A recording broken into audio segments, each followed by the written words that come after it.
ಅನು ಹತ್ರ ಮಾತಾಡೋ ತನಕ ಈ ಬಿಕ್ಕಳಿಕೆ ಹೋಗೋದಿಲ್ಲ ಅನ್ಸುತ್ತೆ.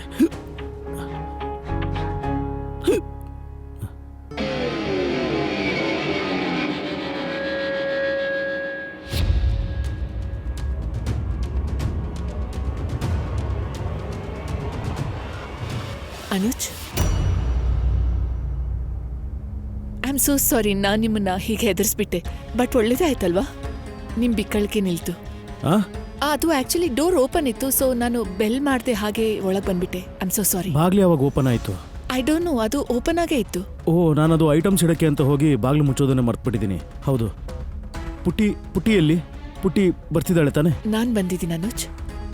ಸರಿ, ಅವಳು ಬೀಚ್ಗೆ ಹೋಗಿದ್ದಾಳ, ಅಲ್ಲಿಂದ ನೇರವಾಗಿ ಬರ್ತಾಳ? ಎಷ್ಟೊತ್ತಾಗುತ್ತೆ ಬರೋಕೆ? ಇವತ್ತು ನಾನ್ ಮಾತ್ರ ಬಂದಿದ್ದೀನಿ ಅನುಜ್.